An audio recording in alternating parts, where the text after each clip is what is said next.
Duel on Mt Taiyuan, Chapter 5. What do you mean it is still not passable? Yangshan lashed out. It is nearly spring. Find men with experience and tell them to get going. One way or another. They aren't staying in my house if they do nothing. We've done that for long enough. He sunk into his large couch in the center of the reception hall where business was conducted. Representatives of various houses watched as the issue of the madman required an answer in blood. Could this be more than a vendetta, but a political scheme? Chancellor Sima was one of the many victims that night. The state of Yang lost a dozen nobles and several prominent civil officers as well as their retinue. Only Shan's past merits helped him keep his head. King Lu of Yang stripped him of rank and duty, with further judgment delayed until he put an end to Ling Feng. Master Ouyang, old San yelled as he entered the hall. What? Miss Ouyang has returned. Father, Yaoyao said, stepping into the hall. To hell with formalities. She was not going to wait to be announced in her own house to see her father. In her eyes, none of these other men present mattered. She hurried to him, throwing herself into his arms. She missed the warmth of his embrace, the feeling of safety and comfort that never failed to soothe her pain. After mother passed, they were each other's only family in a world of strangers. Congratulations, one of the guests spoke.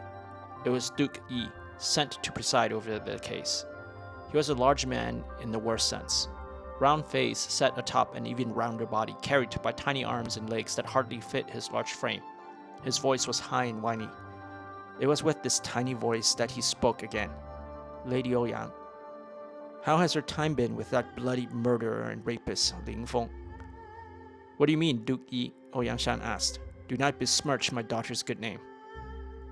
A tiger fathers no hounds. You heard of that saying, the Duke said. His father was a lecher, and it is reasonable to assume that Ling Feng was a gentleman. He has conducted himself with honor, Yaoyao said, eyes blazing. Miss Ouyang, please. The man was 40-ish in years, dressed in his official cloak, signaling him to be 5th-rank officer and likely a representative from one of the more important noble houses. Li Wenzhong, the man said, and made an overly exaggerated obeisance. We don't mean offense to your person, but it is questionable that you are on such friendly terms with such a man. We are not friends, she said.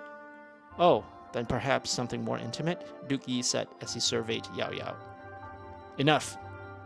Perhaps you forgot your place, Yangshan, another older man spoke. Yaoyao recognized him to be the king's uncle, his name and title lost on her. You live by the grace of our king.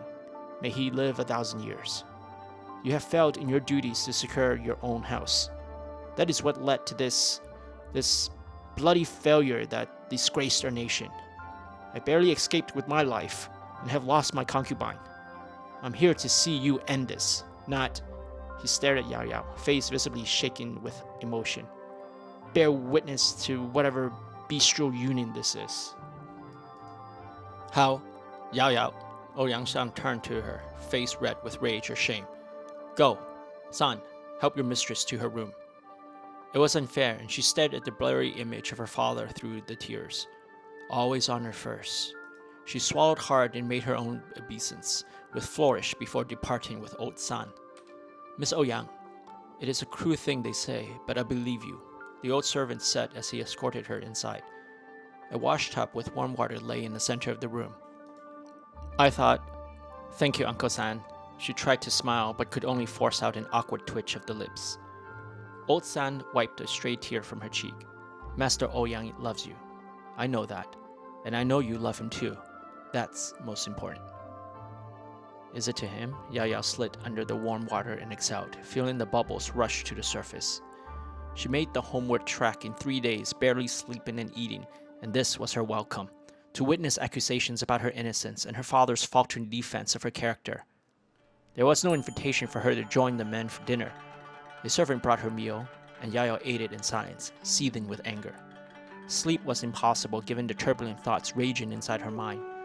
She sat up and stared at the pile of old clothes. Yaoyao dressed and rummaged through her discarded clothing until she found it. There was a place she needed to go. She nodded politely to the guards on patrol, which came at more frequent intervals than before. Many of the faces were new, as were their uniform. A disquietude pervaded her being. She was a stranger in her own estate. Truth was all she had.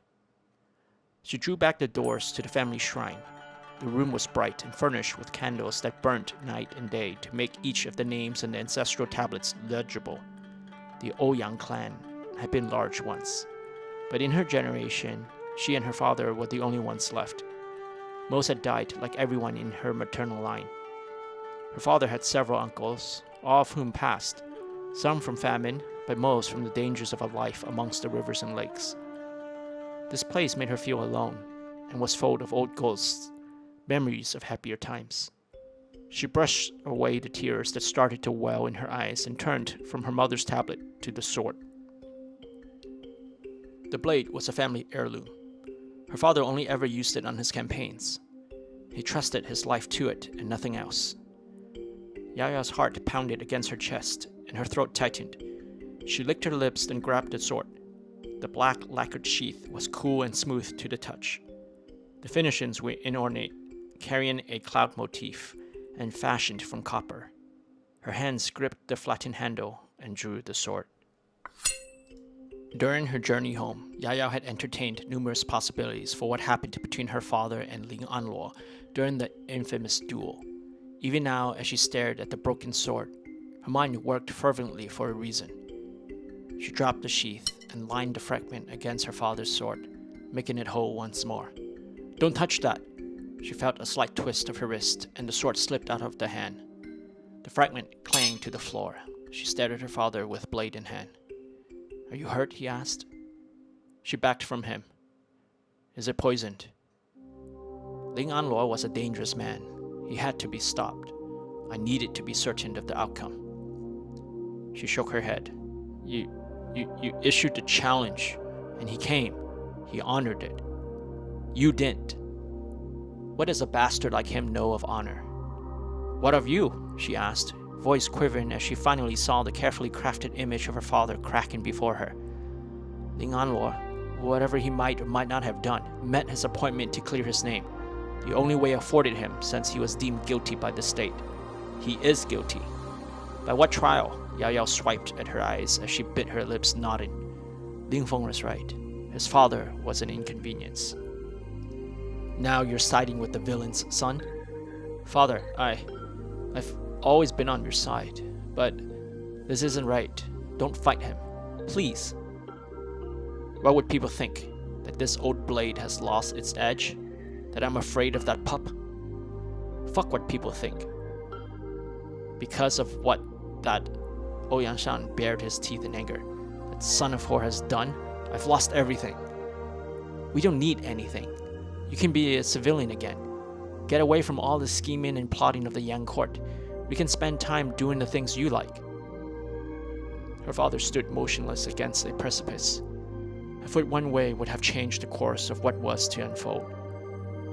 Master Ouyang, a guard entered, likely from the commotion. Yaoyao saw her father grimaced at the title. Only his household servants addressed him as such. The soldiers would have called him by his official rank and title. His face hardened. Take Miss Ouyang to her room and ensure she remains there. Yaoyao swiped the tray of food to the floor.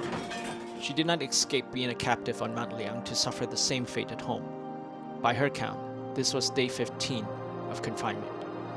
Her handmaiden, Hua had brought her books, but Yaoyao grew weary of reading dead men's experiences when she should be living her own. Are you alright, Yaoyao? Hua asked, entering the room. Her eyes went to the tray on the ground. I'll get that. Leave it, Yaoyao said, smiling faintly when she saw it was her childhood companion. Hua furrowed her brows and picked nervously at her nails. I'm not gonna starve to death. That's contrary to what I want. It's something else. Yaoyao cocked her head. Something else? Master Ouyang intends to what? No use chewing on words. Either swallow or spit them out. To send you to a nunnery, Hua said, lowering her head to avert Yaoyao's gaze. To meditate and reflect on my faults? Yaoyao asked, half expecting a similar punishment. Hua began to cry, her shoulders heaving with effort while she swiped at her eyes with her sleeves. No, I'm afraid not. It's to ordain you as a nun. A nun? My father wants me locked up in a nunnery? No. No. Someone rapped their knuckles on the door. Almost done, Huara said, picking up the pieces of broken porcelain. I'll be back another time. Yaoyao followed her to the door and caught a glimpse of the sentries posted outside. Even if she got past the two closest to her, the others from across the courtyard would call for help. She sunk into her seat, feeling more alone than ever. Her father's betrayal left a gaping void in her soul. It tore deeply, a sharp agony knowing that she was worth less than her father's reputation. The pain did not last long. The final revelation was the explosion of a fuse lit when Oyangshan placed her in detention. Rather than sulk over the past, she had to plan for the future, if she were to have one. Days later, her father came to deliver the news. His men would escort her to the Purple Mountain Nunnery in 7 days. Oyangshan was purposefully curt and kept an impassive demeanor that might fool others, but not Yaoyao. She had wished he would have come angry, but like her, he too was spent. The facade he put on was his attempt to hide his hurt. She saw the way he held onto this stoicism as a strong man would a heavy stone weight that is threatening to level him at any moment. A sharp, familiar pang stabbed at her heart like a white iron poker. He looked so old, so frail. Father, she said, don't fight Ling Feng. No good will come of it. Worry about yourself. 1,000 retorts came to her mind, but she let them through. Without a hint of sarcasm, she said, I'm sorry I haven't been the filial daughter you expected. I wish you well, always. Yaoyao fell to her knees and bowed. 7 days was sufficient for Huara to help her gather provisions. Yaoyao packed most of her jewelry in one bag and slipped her favorite dagger into her breast pocket. Her escort was nearly a full company, instructed to deter her from escape. If things worked as planned, Yaoyao would not have a need to run. She could simply stroll out of camp. The heavy pack of fiery sojourn that Huara had procured provided the means of securing her freedom, and she kept the package close. The company left Tianjin under the cover of night. As she bade farewell to Huara and mounted her mare, Yaoyao searched amongst the sea of unfamiliar faces. Perhaps it's the dark, she thought to herself, and she lingered. Lady Ouyang, Wang Zhi, the captain of the escort, said. She replied with a silent nod and nudged her mare forward. They were well past Evergreen Brook by sunrise and had reached the base of the mountain range that separated Tianjin from its neighboring city, Wuchang, by sundown. The journey to the Purple Mountain still lay several hundred miles away. She remembered visiting once long ago as a child with her mother. They had undertaken the pilgrimage to pray for her father's safety when he served during the Yangshu conflict. A favorite rest stop for them was a tea shop atop a hill overlooking the Spider Star, named after the converging roads and riverways that formed the complex web of traffic connecting most of the western cities of Yang. As a child, she had looked at the bustling scene with equal measures of excitement and fear. Had she gotten lost, how would her mother find her amidst such chaos? Her adult heart beat only with anticipation. She reminded herself the need for patience. 10 days was all she had to engineer her escape. The trek through the mountain was grueling, but the men bore the hardship with stoic indifference, a trait not lost on Yaoyao. They were good people, perhaps with a little too much blind obedience, but they were soldiers after all, and this made it easy for her to befriend them. Riding on a horse rather than sitting through the horrid journey in a palanquin had already won her admiration from the men. She further endeared herself to them by refusing to have a separate tent set up, preferring to sleep in the open amongst them. She ate the same meals they ate, and took breaks when the company halted their march. In short, she did everything the men did, refusing any special treatment. Yaoyao rarely went beyond the eyesight of Wang Zhi or one of his subordinates, and by her own volition wore a golden bracelet with a small set of bells that gave off a pleasant jingle as she moved.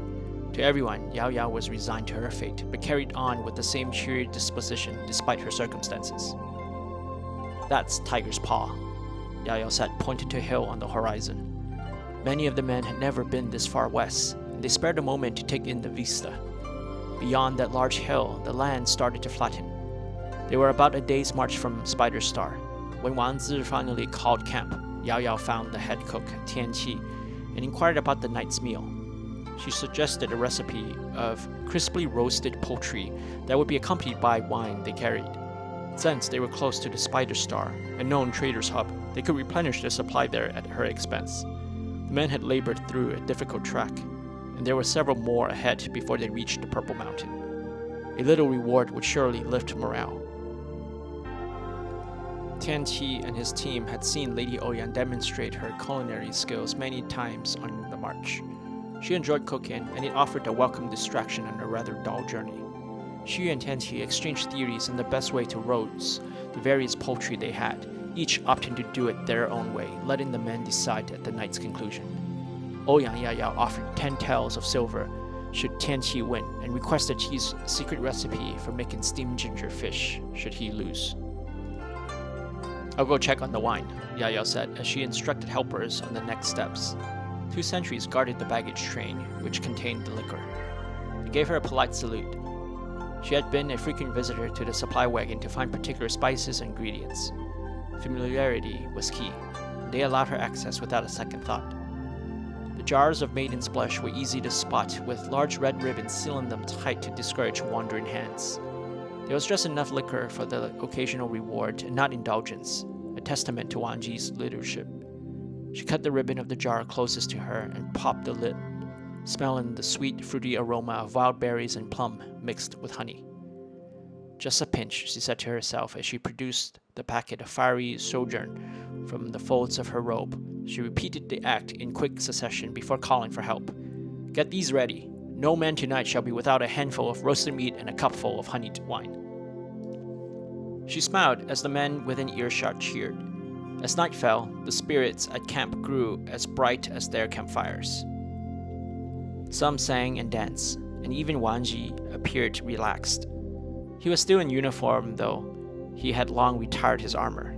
Unlike the others who drank liberally, the captain was modest in his consumption, but even a gulp was enough for the potent laxative to take its effect.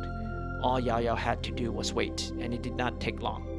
Men began to excuse themselves. First a trickle, and then more and more headed for the thickets. Yaoyao dropped her plate and gripped her stomach as others had. "Lady Ouyang," Wang Ji called out. She turned and caught his gaze. She had expected to see concern or perhaps surprise, but he was all fury. "Stop!"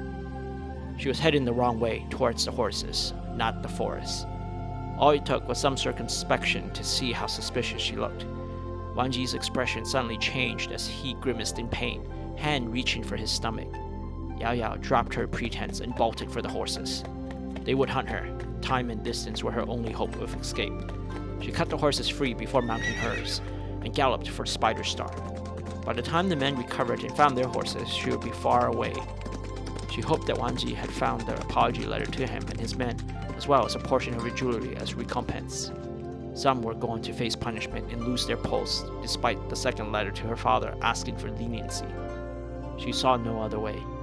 She was not going to waste her life away in a nunnery, not even for her father. The sun set when she reached one of the main arteries feeding into the crossroad that was Spider Star. Torches lit on caravans and held by riders were so numerous that the roads themselves burnt and flowed like hot blood across the darkened land. Tracking her was impossible now, and Ouyang Yaoyao slowed her horse to a trot. She decided to head east. The states of Wu and Qi were never allies of Yang. 6 days' hard ride to the border, and she was free, and truly alone. She had read that the climate in the east was more temperate, that fine plums ripened and made into great wine year-round, that rice and wheat fields covered the land, and the trade routes extended to the coast where foreign goods flooded the markets with all types of wonders. But it was not home. The farther she was from Tianjin, the more her heart yearned to smell the rosy scent of her peony garden, to feel the soft mane of her horse, to taste the fried buns and rice cakes made extra sweet that reminded her of her mother's, and to hear the familiar hustle and bustle of the Ouyang household come into life every morning. She would never experience those things again. "Ouyang Yaoyao." She turned, hand ready with the dagger, but then realized her mistake. "It is you. Hard to make out in the dark when you travel without a torch," Ling Feng said. She envisioned a smile forming on his face even in the shadows of the forest. I'm not going with you. Besides, I hardly matter now. My father disowned me. There was a long silence as his steed pulled up alongside hers. I was hoping to break you free. Totally redundant and unnecessary, as I have just learned. You have? Why? Your association with me has ruined your reputation. It was never my intent to do you harm. I owe you an apology and a debt. I need to make things right. She pulled her horse to a stop. A column of moonlight broke through that cast Feng in a pale, silvery glow, revealing a face wrecked with guilt and concern. She had missed seeing the expression. Her father meant well, but seldom would he show it. Within her mother's gaze was where she found worry, joy, and pride, sometimes all at once when Yaoyao exercised her brand of recklessness. Have I offended? Feng asked. No, she said, dabbing her sleeves across her eyes. Perhaps I can escort you to your destination.